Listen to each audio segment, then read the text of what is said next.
Dan topik untuk Q&A malam hari ini adalah karunia yang paling utama. Mengapa selalu satu tema untuk dua program ini, obrolan santai dan Q&A? Karena tidak cukup ya kalau kita hanya membahasnya dalam satu kali pertemuan siaran saja. Jadi kita membahasnya adalah dua kali untuk obrolan santai dan Q&A. Kita sapa terlebih dahulu Pendeta Andi Halim yang sudah bersama dengan kita di studio. Salam jumpa Pak Andi. Salam jumpa Adelia. Iya, kita tetap dalam topik ini ya Pak ya, karunia yang paling utama. Melanjutkan pembahasan kita, lebih diperlengkapi lagi untuk mengerti tentang karunia yang paling utama ini ya Pak ya. Kita akan membuka terlebih dahulu dengan berdoa. Ya, saudara yang dikasihi Tuhan, kita bersyukur untuk kesempatan kita boleh belajar firman Tuhan bersama. Ini semua karena anugerah Tuhan. Kita orang-orang yang tidak layak, namun Tuhan boleh layakkan kita untuk kita belajar firman Tuhan bersama, dan Tuhan juga memberi pencerahan kepada kita untuk kita bisa mengerti apa yang dimaksud oleh firman Tuhan. Mari kita berdoa dan bersyukur pada Tuhan. Bapa yang di surga, kami bersyukur dan berterima kasih karena anugerah-Mu. Kami bersyukur karena belas kasihan Tuhan bagi kami, orang-orang yang tidak layak ini, namun Tuhan terus memberi kami kesempatan untuk bertumbuh dan makin mengenal firman-Mu, dan kami boleh juga belajar menerapkan dalam kehidupan kami. Kami serahkan ya Tuhan semua pelajaran ini bukan untuk kami menghakimi orang lain, tetapi supaya kami juga mengerti dan kami boleh bertumbuh dalam kebenaran firman-Mu, dan juga kami boleh menerapkan dalam kehidupan kami, dan juga kami juga membagikan kepada teman-teman kami yang lain yang belum memahami akan kebenaran firman-Mu. Kami mau serahkan doa kami dan seluruh acara ini dari awal sampai akhir dalam nama Tuhan kami Yesus Kristus, Tuhan dan Juru Selamat kami yang hidup sampai selamanya. Amin. Saudara yang dikasihi Tuhan, kita sudah kesekian kalinya kita belajar tentang bahasa roh di hari Pentakosta dan bahasa roh di kitab Korintus. Ya, saya sudah sampai pada kesimpulan bahwa bahasa roh yang di Kisah Rasul dan bahasa roh yang di Korintus itu ternyata berbanding terbalik 180 derajat dan berbeda sama sekali ya. Dan banyak orang yang kemudian membuat teori bahwa kalau gitu ada dua macam bahasa roh. Ada bahasa roh yang dimengerti, yang di Kisah Rasul itu dimengerti, dan ada bahasa roh yang tidak dimengerti, itu yang di Korintus. Tetapi ini semua adalah kesimpulan yang salah ya. Jadi kalau saudara meneliti baik-baik firman Tuhan, maka tidak ada dua macam bahasa roh itu. Bahasa roh yang benar-benar bahasa roh itu yang ada di Kisah Rasul. Sedangkan yang di Korintus itu sebetulnya bukan bahasa roh yang benar-benar bahasa roh. Itu adalah penyelewengan atau penyimpangan daripada bahasa roh yang dibawa oleh jemaat Korintus, yang terbawa oleh latar belakang kehidupan mereka waktu mereka masih menjadi penyembah berhala.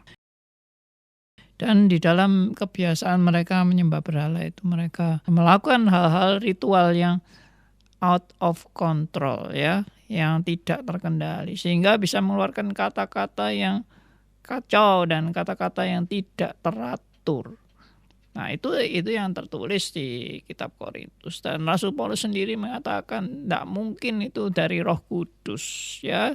Karena kalau orang bilang dari Roh Kudus, tapi yang dikeluarkan kata-kata yang tidak teratur, yang tidak jelas, yang kacau, ya, yang tidak tertib, dan bahkan kata-kata yang menentang Tuhan Yesus, ya, terkutuklah Tuhan Yesus dan sebagainya. Itu sesuatu yang sangat-sangat enggak benar, ya.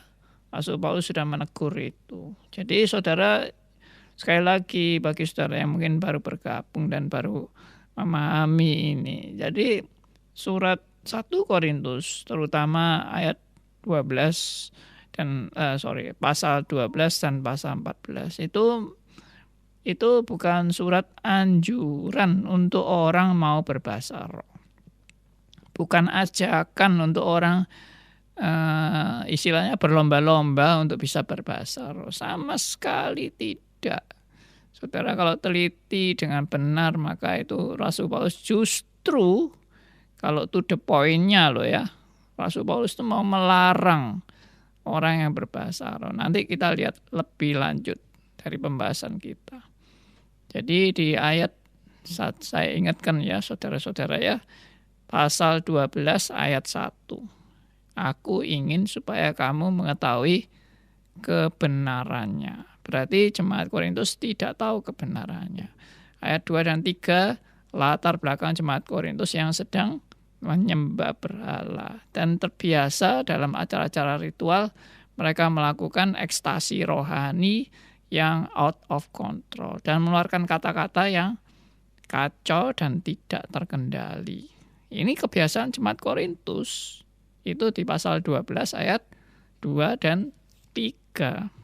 Lalu ayat selanjutnya di ayat 7. Ini ayat-ayat yang penting yang saudara perlu ingat. Ayat 7 itu adalah karunia bahasa roh itu tidak untuk kepentingan diri sendiri.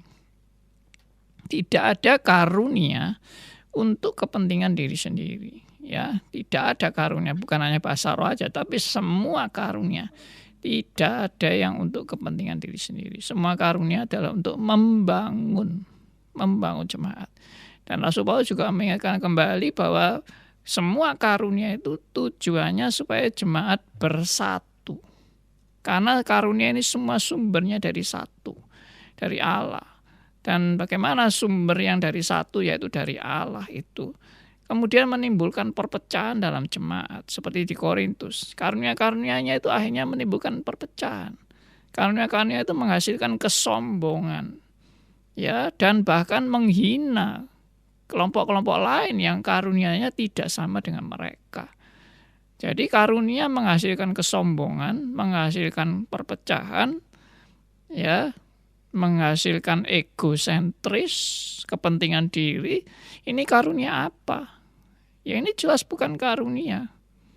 Ya ini kalau kita mau bahas, sudah kita bahas semuanya dan itu kesimpulannya. Ya. Nah, Paulus kemudian mengingatkan supaya jemaat Korintus ini mencari atau berusaha mencari karunia yang paling utama. Nah, ini juga mau menunjukkan bahwa sebetulnya karunia yang enggak utama itu ya berarti bukan karunia lagi, karena sebetulnya tidak ada karunia yang tidak penting.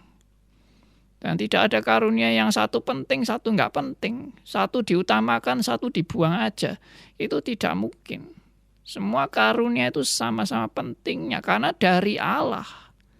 Mana ada karunia dari Allah yang tidak penting? Itu sudah berkontradiksi. Berarti Rasul Paulus mau menegaskan apa yang dikejar-kejar oleh jemaat Korintus, yaitu bisa berbahasa roh ini sebetulnya bukan karunia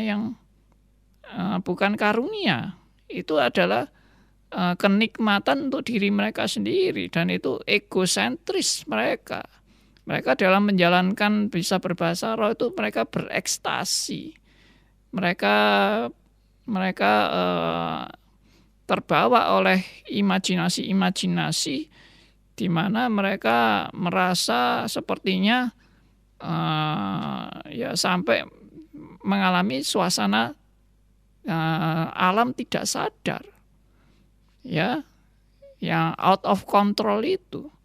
Nah itu semua tidak benar kan, karena Roh Kudus itu tidak menyebabkan saudara dan saya out of control, tidak terkendali. Nah, jadi saudara kalau sudah memahami kebenaran ini, lalu saudara membaca di pasal 14 ayat yang kedua, yaitu orang yang berbahasa roh tidak berkata-kata kepada manusia, tetapi kepada Allah. Nah itu aja sudah, itu bukan suatu anjuran ayat ini suatu sindiran. Karena karunia itu kan tujuannya diberi karunia, untuk karunia itu bagi manusia. Jadi karunia itu dibagikan untuk kepentingan manusia. Tapi di sini malah karunia-Nya itu tidak untuk manusia, tapi untuk berbicara kepada Allah. Ya, dan tidak ada seorang pun yang mengerti. Jadi buat apa jemaat itu waktu itu mendengarkan karunia bahasa roh yang mereka tidak mengerti. Dan bahkan dikatakan rahasia atau misteri, misterius. Nah, ini semua sesuatu yang aneh ya di dalam berjemaat seperti ini. Karena tujuan karunia itu diberikan untuk saling membangun. Rasul Paulus bolak-balik kalau saudara teliti dalam ayat-ayat ya dari pasal 12 sampai pasal 14. Semua itu tujuannya untuk membangun jemaat. Sedangkan karunia bahasa roh justru tidak membangun jemaat. Membangun diri sendiri. Nah, membangun diri sendiri ini bukan karunia. Membangun diri sendiri ini artinya hanya mementingkan diri sendiri. Berarti itu adalah suatu egosentris, kepentingan diri, ya, dan akhirnya Rasul Paulus sampai masuk kepada esensi dari jemaat Korintus yang berbahasa roh itu dan dibangga-banggakan. Makin lama makin tidak jelas, karena Rasul Paulus bilang, yang kamu omongkan itu tidak ada seorang pun yang mengerti. Lalu buat apa gunanya? Kalau tidak ada seorang pun yang mengerti.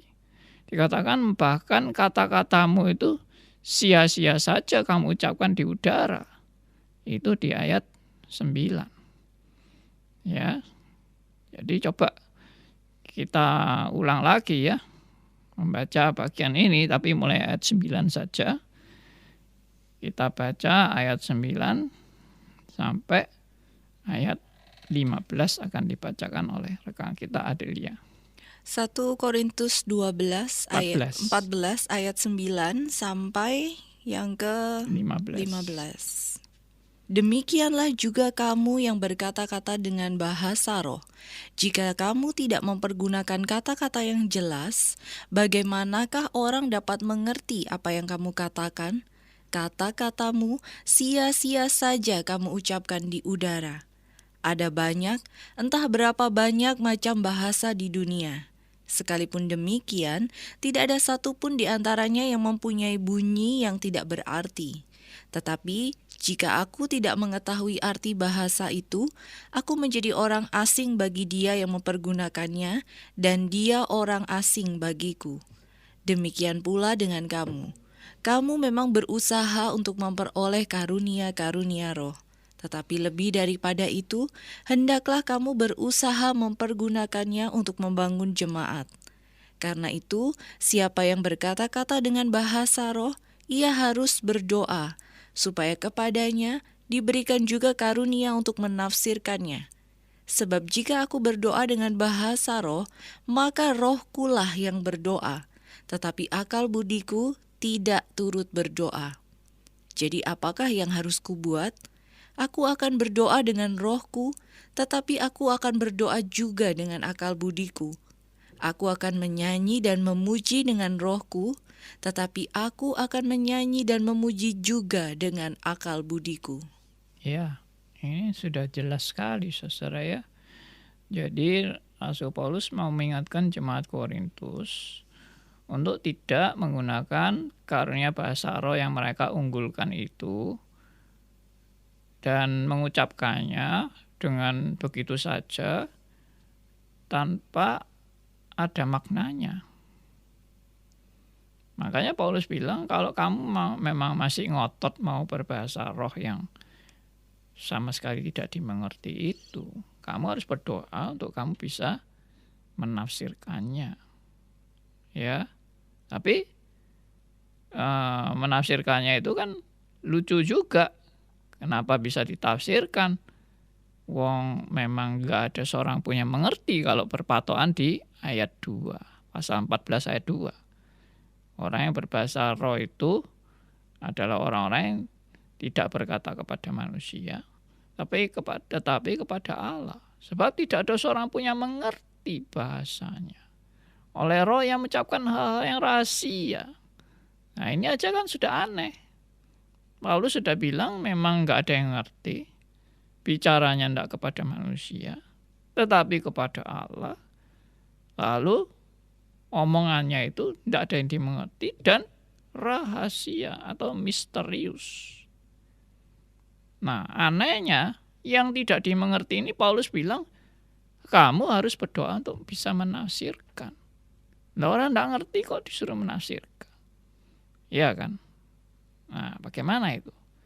Lalu dikatakan, ini berkata-kata kepada Allah dan bukan kepada manusia.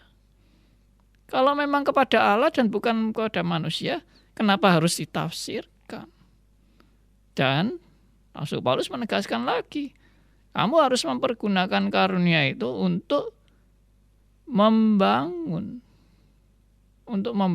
jemaat. Ya. Kalau tidak membangun, nah ini kan aneh kan? Tadi dikatakan tidak dimengerti. Lalu tidak untuk manusia. Lalu hanya untuk Allah. Lalu disuruh menafsirkan. Lalu digunakan untuk membangun. Lalu untuk Allah kok untuk membangun? Ini kan kata-kata untuk Allah, tidak untuk membangun manusia. Kalau berpatokan di ayat 2 tadi. Jadi ini jelas sesuatu yang sangat kontradiktif. Jadi di ayat 2 itu, sebetulnya itu yang saya tegaskan. Jadi itu sebetulnya kata-kata sindiran. Ini bukan kata-kata anjuran untuk berbahasa roh yang tidak dimengerti. Tapi ini bahasa roh yang sudah menyimpang dari kebenaran. Karena bahasa roh itu mestinya bicara kepada manusia. Seperti di Kisah Rasul, para rasul yang berbahasa roh itu berbicara kepada manusia. Dan bahasa itu dimengerti, ditangkap oleh pendengar, dan dimengerti. Dan bahkan tidak perlu diterjemahkan karena mereka menangkap para rasul itu berbahasa dalam bahasa mereka. Ya. Tapi ini tidak dimengerti. Dan ini tidak kepada manusia, tetapi bicara kepada Allah. Nah, tambah bingung kan. Tapi Paulus tetap konsisten. Kalau kamu mengotot seperti itu, kamu harus berdoa untuk bisa menafsirkan. Dan kamu harus lakukan itu untuk membangun jemaat. Perhatikan di ayat yang ke-5. Ya, sebab orang yang bernubuat 5 mulai tengah-tengah itu, sebab orang yang bernubuat lebih berharga daripada orang yang berkata-kata dalam bahasa roh, kecuali kalau orang itu juga menafsirkannya. Jadi kalau kamu sudah ngotot dengan bahasa rohmu, kamu harus minta supaya bisa menafsirkan sehingga jemaat dapat dibangun. Karena tidak ada karunia untuk diri sendiri. Semua karunia adalah untuk membangun. Jadi karunia untuk diri sendiri itu tidak benar. Bukan boleh-boleh aja. Enggak benar karena itu untuk diri sendiri. Maka Paulus kan membandingkan ayat ke-3 dan ayat ke-4. Siapa yang bernubuat, ia berkata-kata kepada manusia. Ia membangun, ia menasihati, menghibur. Siapa yang berkata-kata dengan bahasa roh, ia membangun dirinya sendiri, bukan membangun jemaat. Berarti ini egosentris. Tetapi siapa yang bernubuat, ia membangun jemaat. Nah, itu yang di ayat 4. Oke, saya harap semua sudah clear, sudah jelas, dan tidak perlu meragukan lagi bahwa karunia yang dilakukan oleh jemaat Korintus adalah karunia yang salah. Dan Paulus menjelaskan bahwa itu sebetulnya tidak usah lagi dilakukan. Lebih baik kamu belajar bagaimana bernubuat. Tapi bernubuat ini bukan meramal. Bernubuat ini adalah menyampaikan firman menurut apa yang Alkitab sudah nyatakan secara tertulis. Jadi penubuat ini seperti hamba Tuhan yang berkhotbah dan menjelaskan ayat firman Tuhan sehingga jemaat dapat dibangunkan. Itu maksudnya penubuat. Bukan meramal yang aneh-aneh itu, ya. Itu sama sekali tidak benar, meramal yang aneh-aneh ini. Oke. Jadi saya sekarang lanjutkan. Jadi tadi sudah bicara tentang bahasa roh itu, sekarang Paulus bilang tentang berdoa dengan bahasa roh. Ya, jadi ada berkata-kata dengan bahasa roh, ada juga berdoa dengan bahasa roh. Tapi sebetulnya sama. Karena apa? Kalau berpatokan pada ayat 2, berkata-kata kepada Allah. Berkata-kata kepada Allah itu kan berdoa. Ya. Orang yang berbahasa roh bukan berkata kepada manusia, tetapi berkata-kata kepada Allah. Berarti itu kan berdoa. Jadi sebetulnya sama. Jadi berkata-kata dengan bahasa roh versi Korintus dan yang Paulus tadi katakan berdoa dengan bahasa roh itu sebetulnya sama. Maka Paulus mau mengatakan kamu yang berkata-kata dengan bahasa roh itu atau berdoa dengan bahasa roh itu cuma rohmu yang berdoa, tapi akal budimu tidak turut berdoa. Ini bukan teori, ini bukan kebenaran, ini sindiran.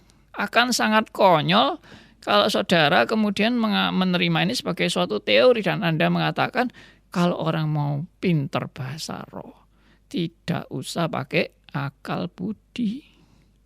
Jadi akal budinya ditaruh saja. Dan kamu cuma pakai rohmu saja.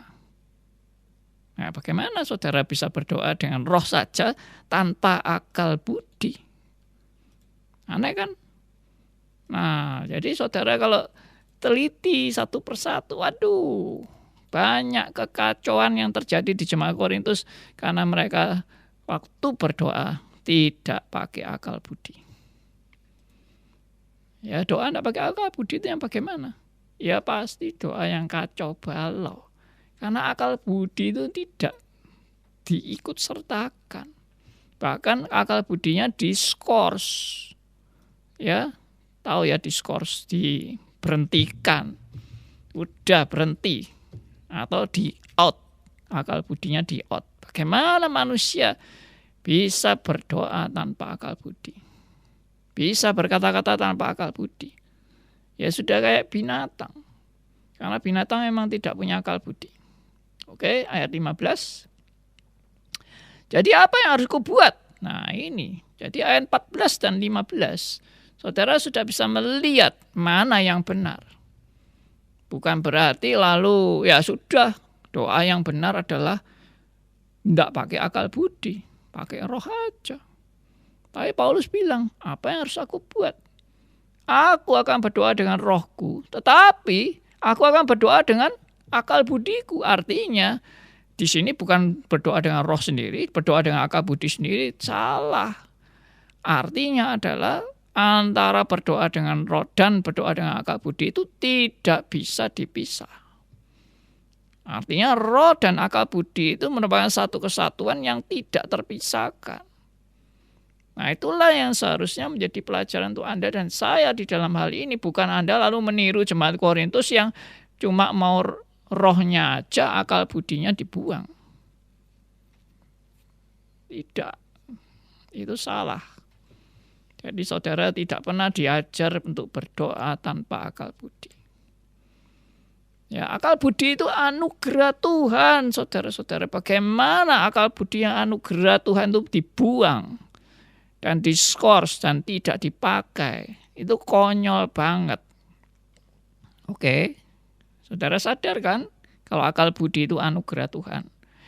Memang akal budi manusia itu ya memang sudah terdistorsi oleh dosa juga. Dan bisa akal budi manusia itu melakukan mikir-mikir yang tidak benar karena sudah terdistorsi oleh dosa. Tetapi yang dimaksud di sini kan akal budi yang sudah diperbarui.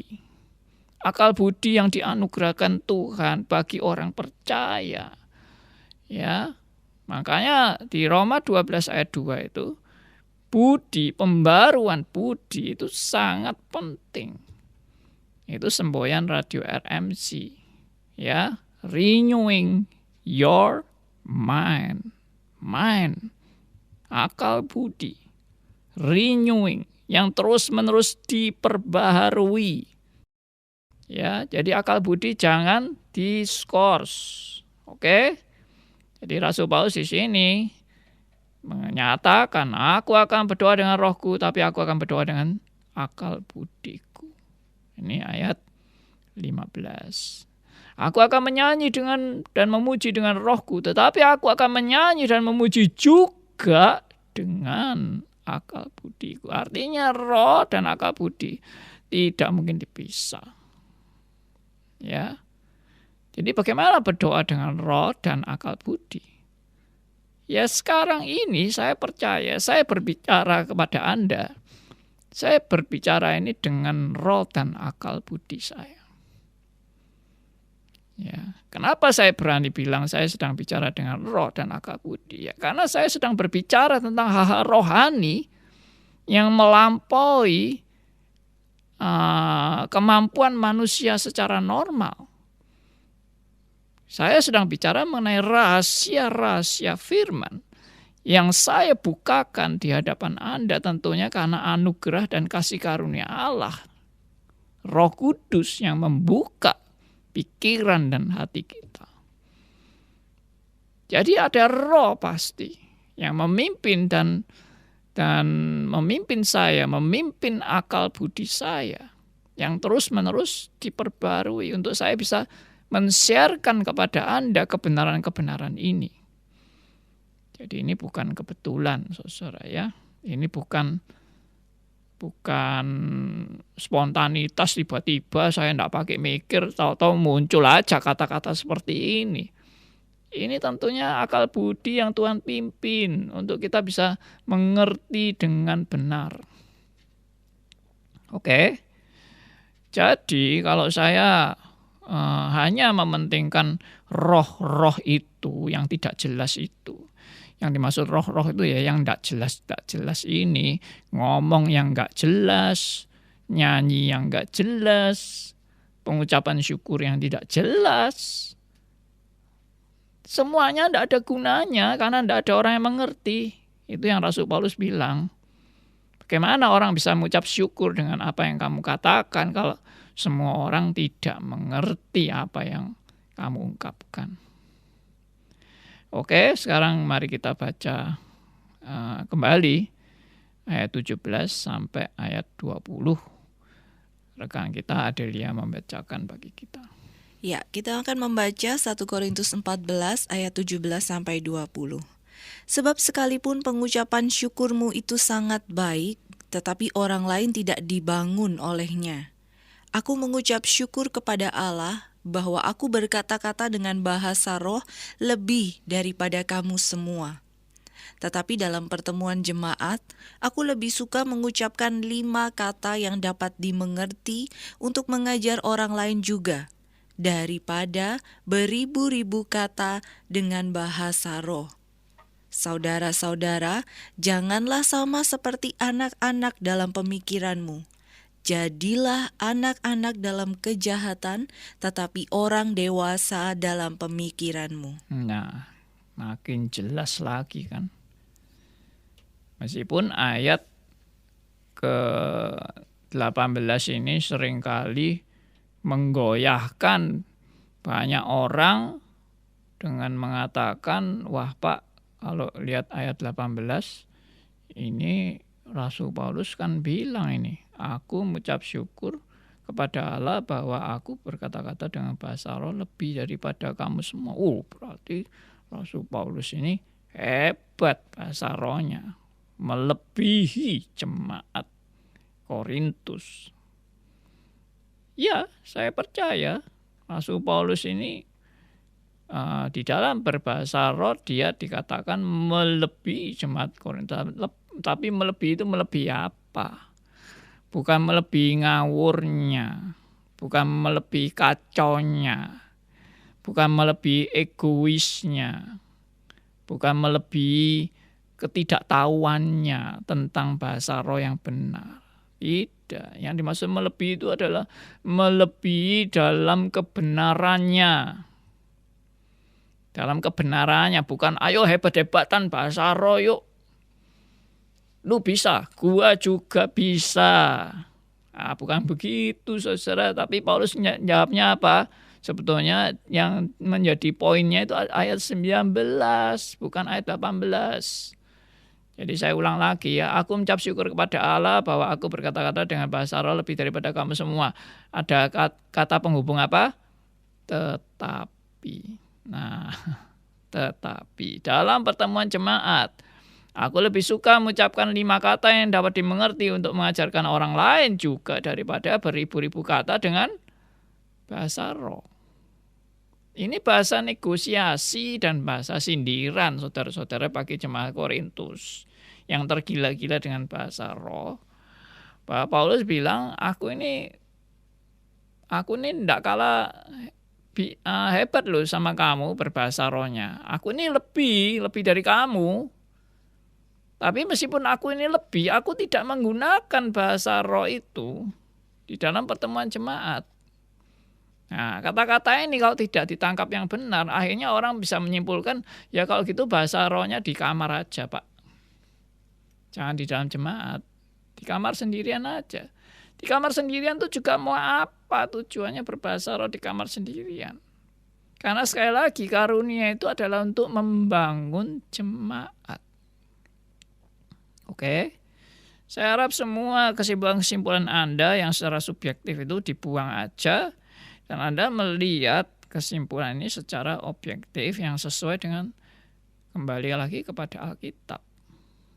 Bukan menurut logika-logika atau kesimpulan manusia. Semua yang saya paparkan di sini adalah saya benar-benar menghayati apa yang dikatakan oleh Rasul Paulus. Saya sepertinya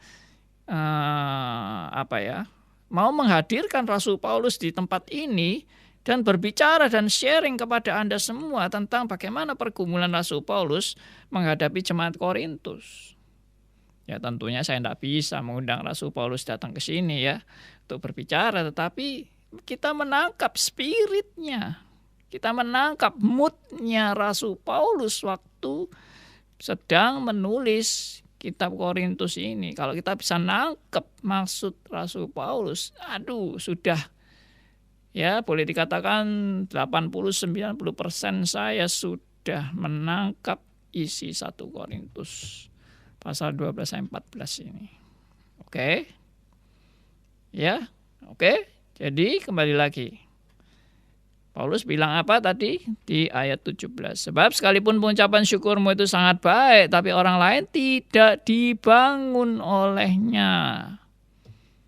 Kelihatannya baik karena memuaskan diri, baik karena menikmati karunia ekstasi rohani itu. Nah, Rasul Paulus mau bilang, tapi jemaat tidak dibangun. Karena apa? Karena itu karunia salah kaprah. Ya, yang namanya karunia itu pasti jemaat dibangun. Yang namanya karunia. Kalau sampai jemaat tidak dibangun, tidak beres, ya tidak benar. Ini yang ngomong bukan saya loh. Saudara silakan baca ini 1 Korintus 14 ini berulang-ulang sampai saudara paham. Oke, saya lanjut supaya cepat ini ya. Jadi Rasul Paulus bilang, aku lebih suka pakai 5 kata yang dapat dimengerti dan untuk mengajar jemaat, mengajar orang lain. Jadi yang dimaksud penubuat itu ya mengajar itu saudara tadi itu. Ya mengajar, menjelaskan, berkata-kata dalam bahasa yang jelas dan untuk membangun orang lain. Daripada beribu-ribu kata pakai bahasa roh. Jadi kesimpulannya apa? Ya sudah, itu bahasa rohnya berhentikan aja. Ini to the point-nya. Paulus tapi tidak bilang gitu. Tapi kalau kita menangkap, ya udah ngerti. Ya, oke. Lalu ayat 20 itu lebih menggelikan ayat 20 ini. Ya, karena apa? Paulus setelah ngomong-ngomong tentang bahasa roh yang istilahnya tidak dimengerti sama sekali dan tidak membangun jemaat itu, kalau kamu mau ngotot, ya ini ayat 20 ini juga warning lagi. Ayat 20 Paulus bilang apa? Saudara-saudara, janganlah sama seperti anak-anak dalam pemikiranmu. Jadilah anak-anak dalam kejahatan, tetapi orang dewasa dalam pemikiranmu. Itu. Jemaat Korintus berarti apa? Ya, anak-anak dalam pemikirannya. Cuma mau apa? Berkarunia itu cuma mau apa? Cuma mau bersenang-senang. Cuma mau menikmati. Dan cuma mau bersombong-sombongan. Dan menghina kelompok-kelompok lain sehingga terjadi perpecahan. Golongan Apolos, golongan Petrus, Kefas, golongan Yesus, golongan Paulus. Itu terpecah belah. Yaitu anak-anak. Rasul Paulus jelas menegaskan, kamu ini jangan seperti anak-anak lah. Pikiranmu itu pikiran yang tidak dewasa sama sekali. Karena itu, jadilah anak-anak dalam kejahatan, tapi orang dewasa dalam pemikiran. Ya, oke. Ya, ini suatu hal yang bagi saya hikmat luar biasa yang Tuhan mau nyatakan kepada saudara dan saya. Saya bersyukur saya juga boleh belajar kebenaran-kebenaran ini dan saya makin belajar ini, makin jelas apa yang saya sharingkan kepada Anda bukan rekayasa. Dan ini justru adalah fakta dan kenyataan. Kita akan langsung membahas kepada pertanyaan mungkin ya Pak ya. Yeah. Dari Pak Surya, bagaimana penjelasan dari Roma 8 ayat 26 sampai 27? Demikian juga roh membantu kita dalam kelemahan kita, sebab kita tidak tahu bagaimana sebenarnya harus berdoa, tetapi roh sendiri berdoa untuk kita kepada Allah dengan keluhan-keluhan yang tidak terucapkan. Dan Allah yang menyelidiki hati nurani mengetahui maksud roh itu, yaitu bahwa ia sesuai dengan kehendak Allah berdoa untuk orang-orang kudus. Saya tidak bertanya tentang bahasa rohnya, tapi berdoa dalam roh. Begitu Pak pertanyaannya. Oke. Roma 8 ayat 26 sampai ayat 28. Di sini dikatakan, demikian juga roh membantu kita dalam kelemahan kita, sebab kita tidak tahu bagaimana sebenarnya harus berdoa, tetapi roh sendiri berdoa untuk kita kepada Allah dengan keluhan-keluhan yang tidak terucapkan. Ini seringkali ditafsirkan ini berdoa dalam roh.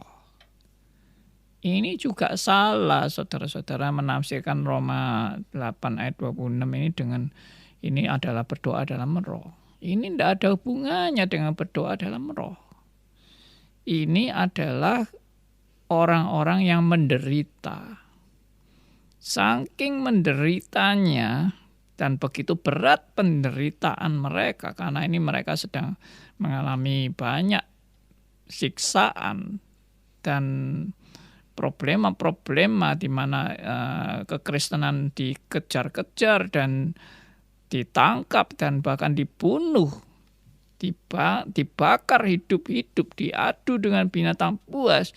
Penderitaan yang amat sangat besar ini membuat orang itu karena saking menderitanya dan mungkin saking juga takutnya, mereka tidak lagi bisa berkata-kata dalam berdoa. Ya, jadi ini tidak ada hubungannya dengan berdoa dalam roh. Ini adalah mereka tidak sanggup berkata-kata lagi. Ya, orang kalau terlalu sedih, kadang-kadang sudah tidak bisa ngomong lagi karena sedihnya sudah sampai mentok, ya. Jadi sudah nggak bisa ngomong lagi. Dan di waktu dikatakan di sini, waktu kita sudah tidak bisa ngomong lagi, dikatakan roh. Yang dimaksud roh di sini bukan roh kita. Yang dimaksud di sini adalah Roh Kudus. membantu kita dalam kelemahan kita. Ini bukan berdoa, kalau berdoa dalam roh itu kita berdoa. Tapi di sini kita sudah tidak bisa ngomong lagi dalam doa, roh yang berdoa. Ya, dikatakan roh membantu kita dalam kelemahan kita sebab kita tidak tahu bagaimana sebenarnya harus berdoa, tetapi roh sendiri berdoa untuk kita. Ini bukan roh kita, Roh Kudus berdoa untuk kita kepada Allah. Oke, saya harap ini jelas ya Pak Surya. Jadi ini tidak berkaitan sama sekali dengan berdoa dalam roh. Jadi kalau berdoa dalam roh yang dimaksud di Korintus itu berdoa yang pakai kata-kata yang tidak terkontrol itu atau tidak jelas sama sekali, tidak ada artinya sama sekali, itu berdoa yang tanpa akal budi. Ya, dengan roh itu di situ bukan Roh Kudus, tapi itu rohnya itu spirit, ada suatu spirit yang mendorong kita berdoa yang istilahnya dengan kata-kata yang tidak jelas dan kata-kata yang tidak dimengerti siapapun, dan itu seperti ekstasi rohani. Ekstasi ya, ekstasi rohani ya. Orang yang ngomong dengan out of control, tidak jelas. Nah, itu maksudnya. Oke. Oke, itu tadi buat Pak Surya ya. Semoga sudah cukup terjawabkan. Kata Pak Surya jawabannya ciami. Jadi Oke. sekali lagi jangan ini dikaitkan dengan bahasa roh. Ini tidak ada hubungannya. Roma 8 ayat 26 ini tidak ada kaitannya dengan bahasa roh sama sekali. Tidak ada ya. Kalau ini dihubung-hubungkan dengan bahasa roh, wah itu tafsirannya sudah benar-benar enggak benar ya. Oke. Baik, Adel bacakan pertanyaan dari Bapak Deus. Selamat malam Pak Andi. Ya. Bagaimana saya awam eksegesis membaca serta memahami maksud dan tujuan pada Paulus dalam suratnya di 2 Korintus 3 ayat 8, 9, dan 17. Betapa lebih besarnya lagi kemuliaan yang menyertai pelayanan roh. Sebab jika pelayanan yang memimpin kepada penghukuman itu mulia, betapa lebih mulianya lagi pelayanan yang memimpin kepada pembenaran. Sebab Tuhan adalah roh, dan di mana ada roh Allah, di situ ada kemerdekaan. Pertanyaan. Pertama, apakah ayat-ayat ini masih related dengan surat teguran Paulus di 1 Korintus sebelumnya? Kedua, apakah Paulus sedang berkata pada jemaat Korintus bahwa karunia roh yang sesungguhnya adalah membawa kemuliaan dan memimpin jemaat menuju pada pembenaran atau kebenaran? Maaf bila saya langsung jump ke 2 Korintus. Karena untuk 1 Korintus 14 ini Pak Andi salah satu yang sangat konsisten terhadap ajaran, dan saya termasuk salah satu yang diberkati oleh pelayanan beliau. Salam kasih dari Deo di Balikpapan. Jadi ini konteksnya Rasul Paulus ini mau mengingatkan jemaat Korintus bahwa pelayanan yang dilakukan oleh Rasul Paulus dan oleh rekan-rekan yang lain ini bukan pelayanan yang dilakukan atas kekuatan manusia. Ya, bukan dilakukan atas hikmat manusia dan kepandaian manusia, itu sama sekali tidak. Jadi di sini ini menunjukkan bahwa pelayanan ini adalah pelayanan yang istilahnya didukung atau bersumber dari Roh Kudus itu sendiri. Bersumber dari Roh Kudus. Jadi pelayanan yang bersumber dari Roh Kudus ini jelas adalah pelayanan yang memimpin kita kepada kemuliaan, ya, memimpin kepada pembenaran, ya, karena ini karya Roh Kudus. Jadi pelayanan ini pelayanan pengkabaran Injil dari rekan-rekan hamba-hamba Tuhan yang melayani di jemaat Korintus dan juga di jemaat-jemaat yang lain. Ini adalah pelayanan-pelayanan yang bukan karena kekuatan manusia, tapi kuasa Roh Kudus yang menyertai, yaitu membawa kepada kemuliaan bagi Allah, yaitu jiwa-jiwa yang bertobat, jiwa-jiwa yang menerima Yesus sebagai Tuhan dan Juru Selamat, jiwa-jiwa yang dibukakan rahasia Allah, sehingga dengan akal budi yang diperbarui mereka makin mengerti kebenaran demi kebenaran, ya, dan mereka memperoleh anugerah keselamatan, dan mereka diproses dalam proses sanctification, proses pengudusan.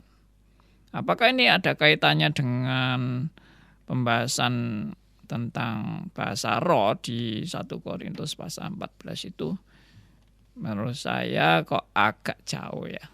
Agak jauh karena konteksnya ini sedang bicara soal pelayanan yang banyak orang yang meragukan pelayanan Paulus ini dianggap sebagai pelayanan yang ya Paulus itu kan dituduh rasul palsu. Ya, rasul palsu. Itu di Korintus itu muncul itu tuduhan-tuduhan rasul Paulus ini adalah sebagai rasul palsu, sehingga rasul Paulus menegaskan ini adalah pelayanan yang dari roh, bukan pelayanan manusia. Oke, itu tadi jawaban untuk Bapak Diot. Oke, ini sudah ada lagi yang bergabung, tapi mungkin belum ada namanya nih dari siapa ya. Adel bacakan saja. Mereka yang memakai bahasa roh menekankan bahwa mereka berbicara kepada Allah secara misteri karena hanya roh mereka yang dapat mengerti. Tafsiran ayat yang menyatakan bahwa misteri tersebut menyebabkan mereka menerima bahasa roh tersebut karena mereka menyatakan bahasa roh adalah bahasa untuk diri sendiri, bukan untuk jemaat. Pernyataannya adanya bahasa misteri ini menyebabkan mereka jadi tersesat. Bagi mereka, bahasa roh bukan untuk jemaat, tapi untuk kepentingan pribadi lepas pribadi, sehingga keabsahan bahasa misteri ini berlaku atas mereka. Demikian data yang saya dapat dari kelompok mereka, gitu mungkin maksudnya ya. Gimana? Ini mungkin tanggapan sih, Mbak, lebih kepada tanggapan. Ya itu, baca kitab 1 Korintus itu nggak lihat konteksnya, nggak lihat latar belakangnya, nggak lihat keadaan jemaat Korintus yang sedang amburadul, terpecah belah, duniawi, masih kanak-kanak, masih tidak bisa makanan keras, masih perlu susu, ya, lalu sedang terpecah belah.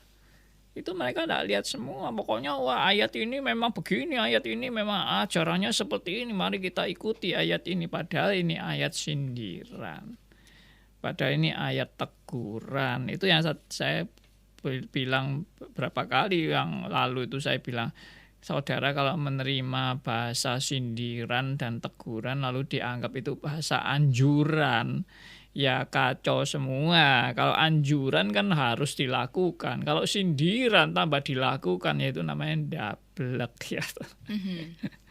Oke, itu sedikit komentari saya. Jadi makanya baca Alkitab itu tidak bisa tidak mau tahu latar belakang, lalu cuma pokoknya apa kata Alkitab itu saya amini, ya toh. Ya itu yang saya pernah bilang, kalau kamu baca ayat Alkitab, kalau matamu berdosa, cungkilah matamu itu. Ya, siapa yang matanya tidak pernah berdosa? Ayo, kalau begitu semua orang Kristen harus mencungkil matanya. Ya buta semualah kita, karena kita juga pernah berdosa. Kalau tanganmu berdosa, potong tanganmu.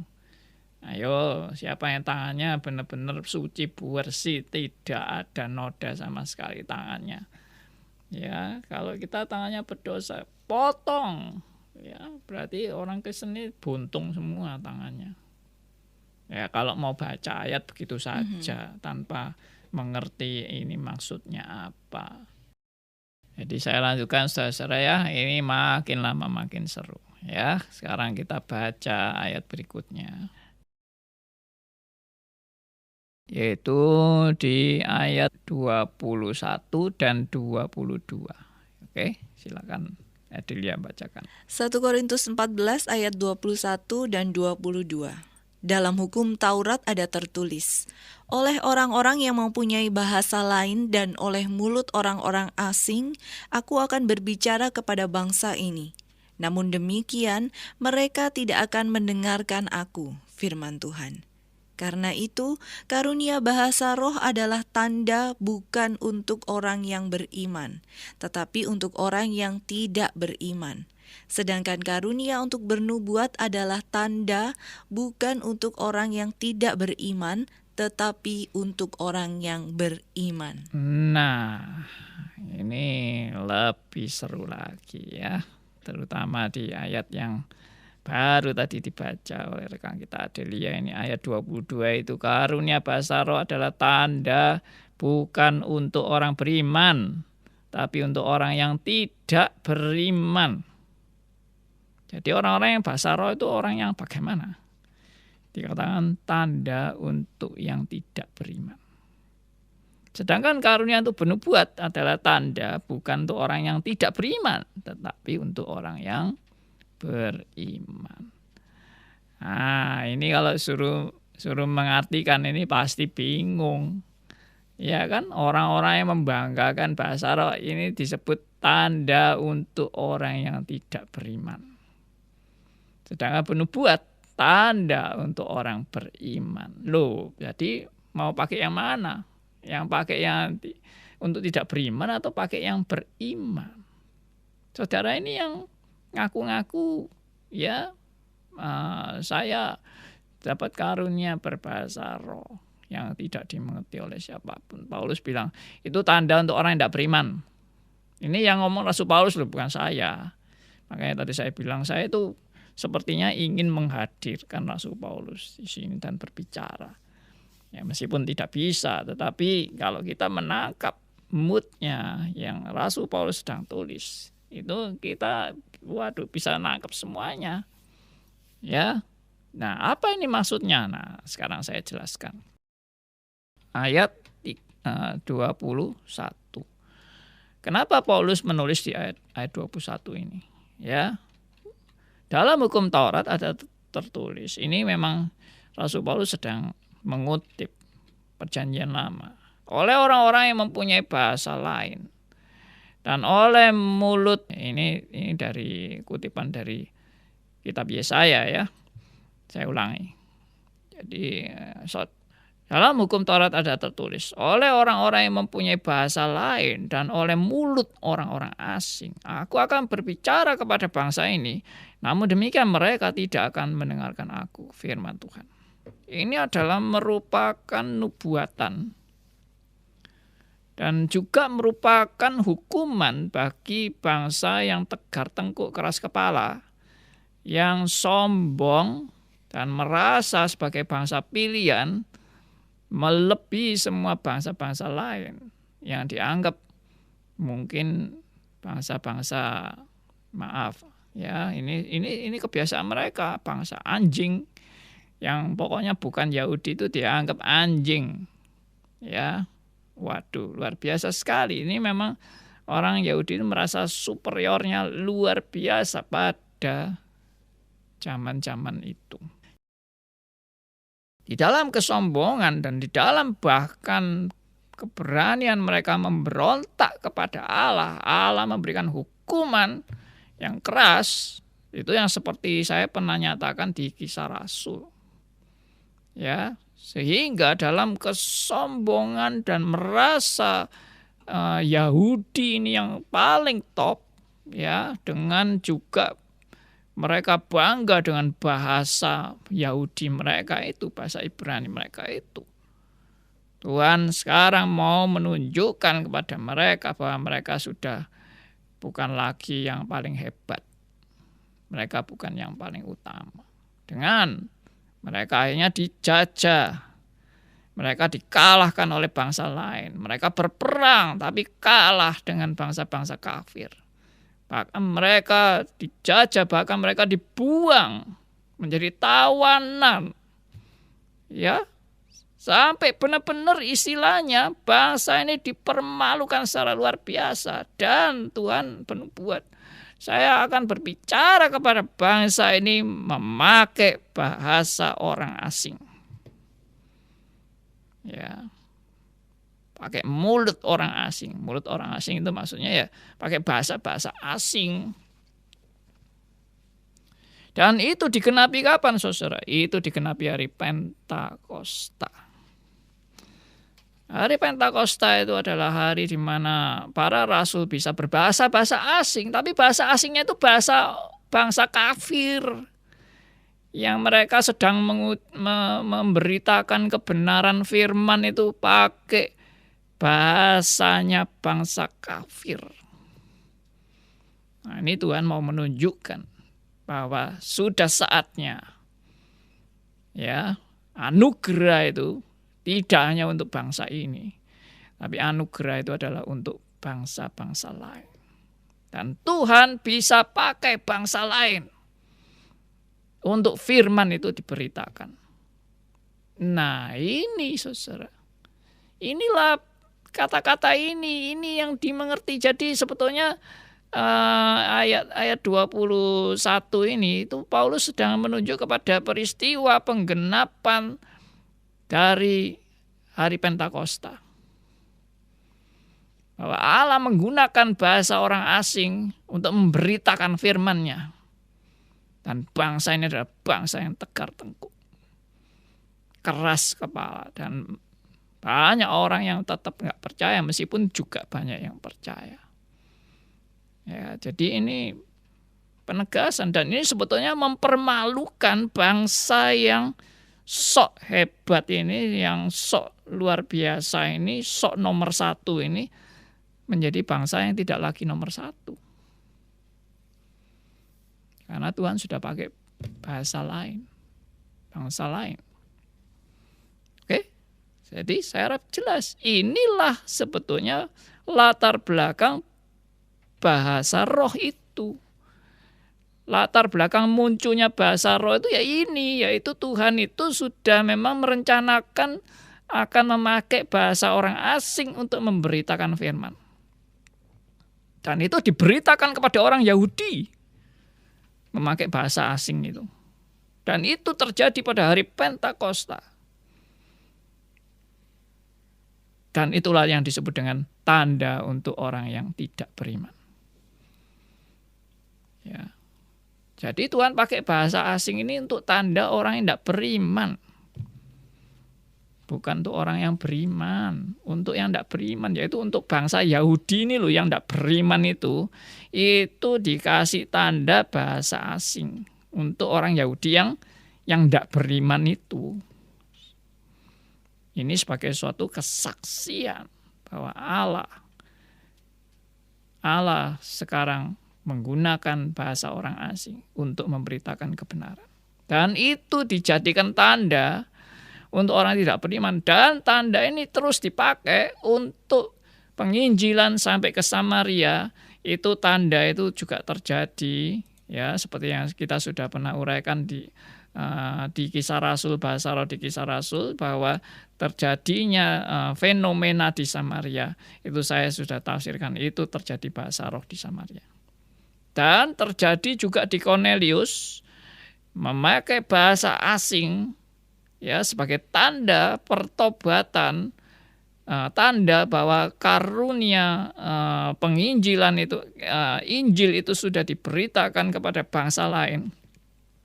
Dan anugerah Allah sudah sampai kepada keluarga Cornelius, maka mereka diberi tanda bisa berbahasa roh. Jadi bahasa roh itu waktu itu dipakai sebagai tanda bahwa Injil sudah sampai kepada bangsa-bangsa lain. Ya, yang masih nggak jelas ini, silakan lihat di Instagram karena videonya lengkap.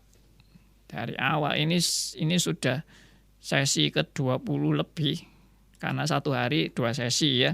Jadi kira-kira sudah hari ke-11 ini atau hari ke-12. Ya, kita membahas ini. Oke. Jadi dengan demikian, yang dimaksud dengan tanda untuk orang tidak beriman itu, pertama, tanda hari Pentakosta. Allah bicara dengan bangsa Yahudi pakai bahasa asing. Yang kedua adalah tanda yang dipakai untuk Injil, membuktikan bahwa Injil sudah sampai kepada bangsa kafir.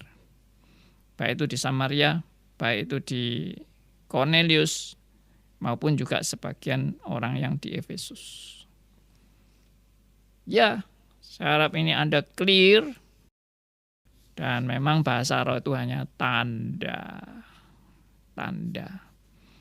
Ya, tanda untuk orang yang tidak beriman. Jadi saudara kalau mau pakai itu untuk menunjukkan bahwa saudara orang beriman, itu salah kaprah. Oke. Oke, kelihatannya ini tapi masih belum ada tambahan lagi. Jadi ini mungkin kesempatan buat Pak Andi untuk Wah. memberikan penekanan poin-poin yang penting yang harus digarisbawahi. Mungkin sedikit merangkum dari mulai yang paling awal mungkin dikaitkan ya, dikasih benang merah yang membuat kita semuanya jadi Iya. ingat bagaimana kaitannya semua ini sebelum kita menutup dalam Q&A untuk kali ini. Jadi benang merahnya itu dari hari Pentakosta sampai Korintus. Di pasal 14 ayat 21 dan 22. Itu benang merahnya, saudara. Jadi ayat 21 dan 22 itu benang merahnya adalah dari sejak Pentakosta. Terus jemaat Korintus mau memakai karunia itu di dalam berjemaat. Rasul Paulus bilang keliru. Bahasa roh itu tidak untuk berjemaat. Bahasa roh itu dipakai Tuhan untuk tanda orang yang tidak beriman. Nah, kalau jemaat Korintus ini orang-orang yang beriman, ya kamu keliru. Kamu di dalam berbahasa roh. Buat apa kamu berbahasa roh itu? Itu tanda untuk orang yang tidak beriman. Dalam konteks hari Pentakosta dan dalam konteks penginjilan kepada orang bukan Yahudi. Masih ingat ya kata-kata yang di Kisah Rasul itu. Mereka sudah mendapat karunia roh sama seperti kita. Saya bolak-balik dulu menekankan kata sama seperti kita itu menunjukkan tentang peristiwa Pentakosta. Orang-orang kafir ini sekarang mengalami sama seperti hari Pentakosta. Mereka bisa berbahasa lain, persis seperti yang dilakukan oleh para rasul. Ya, jadi ini bukan kebetulan, saudara. Saudara kalau bisa melihat ini sebagai benang merahnya, ini ketemu kuncinya, saudara-saudara. Saudara lihat ayat ini bukan ayat ngawur. Bukan ayat ngawur dari Rasul Paulus. Ini Rasul Paulus menegaskan esensi dari bahasa roh yang memang tanda untuk orang yang tidak beriman. Ya, oke. Dari Ya. Pak Elia. Ya, silakan. Malam Pak, saya minta dijelaskan tentang bahasa lain dalam Kisah Para Rasul. Kembali ke Kisah Para Rasul. Ya mungkin direview sedikit lah ya Pak ya sebelum menutup. Kalau saat Pentakosta memproklamirkan PI kepada bangsa lain, apakah saat itu terjadi di satu area yang para rasul berkata dalam satu bahasa dan bisa dimengerti oleh orang bahasa A, B, C, D saat yang sama sehingga mereka bisa melihat? Itu kan orang yang mengerti yang rasul katakan kok bangsa A, B, C, padahal kita juga mengerti di saat yang bersamaan. Saya sedang memakai akal budi saya, Pak, belum mengerti menalar hal-hal roh. Tentang bahasa yang amburadul itu sudah habis yang bisa kita tanyakan. Jadi sebelum ditutup materi bahasa roh ini, saya ingin mendapat ketegasan bagaimana sebetulnya kejadian di proklamasi Pentakosta itu. Apakah terjadi sistem dan terjemahan seperti konferensi di PBB misalnya, yaitu satu bangsa berpidato tetapi banyak penerjemah yang menerjemahkan dari berbagai pihak, delegasi negara-negara yang hadir.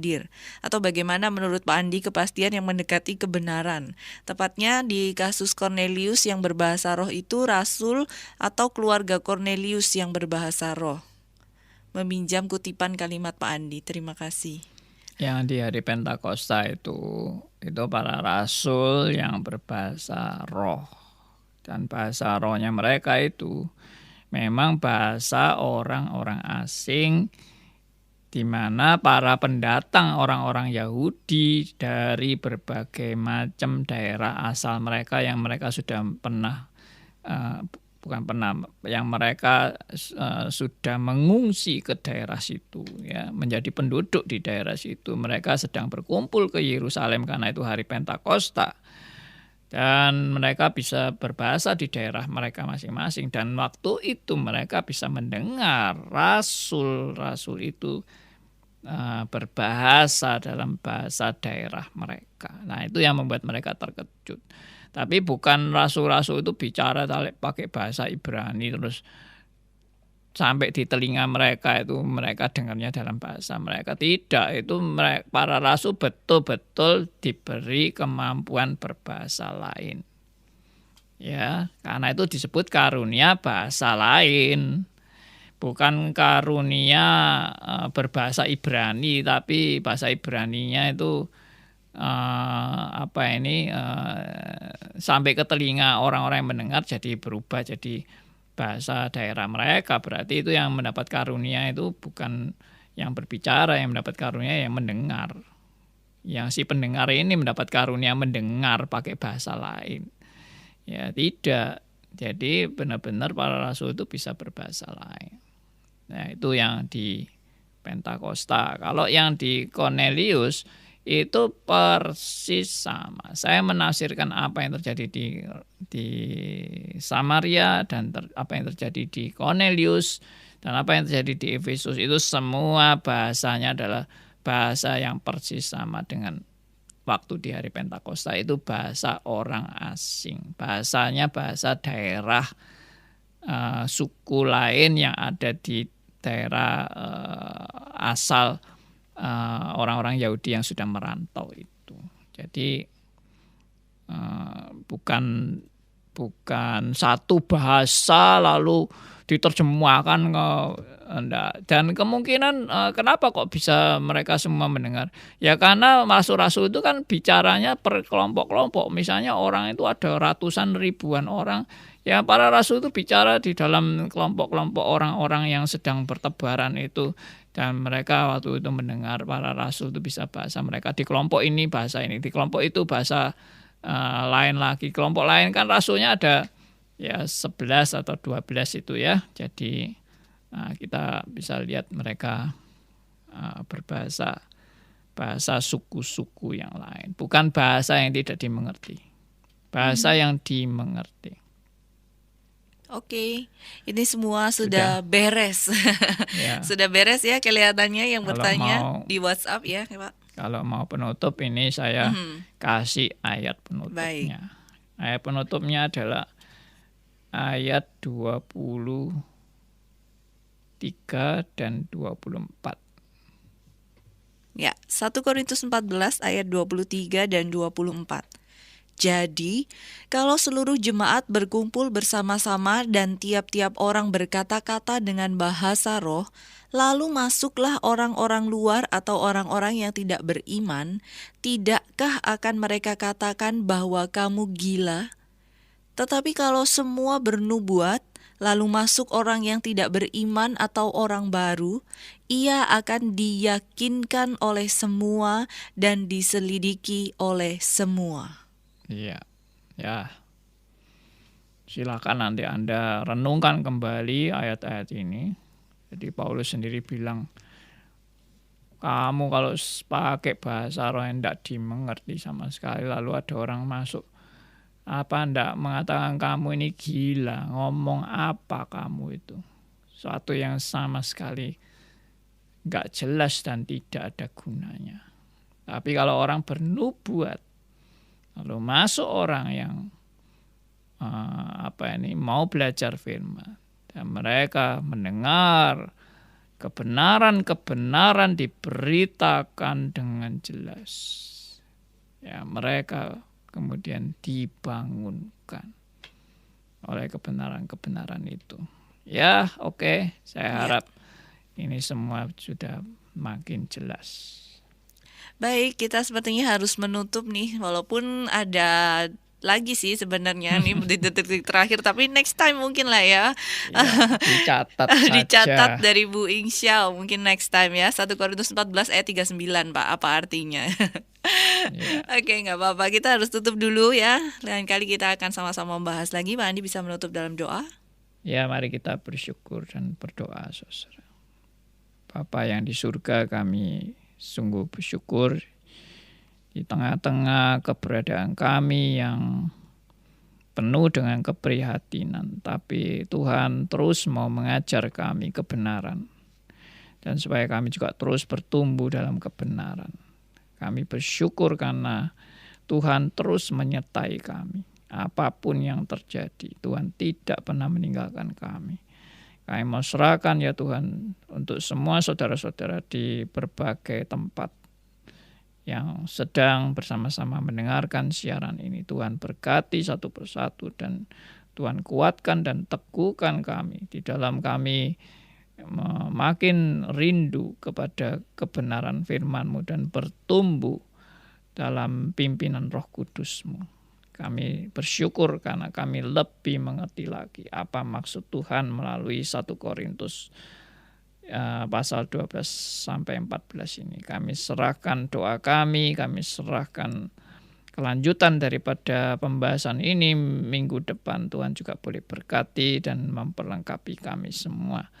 Kami serahkan doa kami dan hidup kami dalam nama Tuhan kami Yesus Kristus, Tuhan dan Juru Selamat kami yang hidup sampai selamanya. Amin.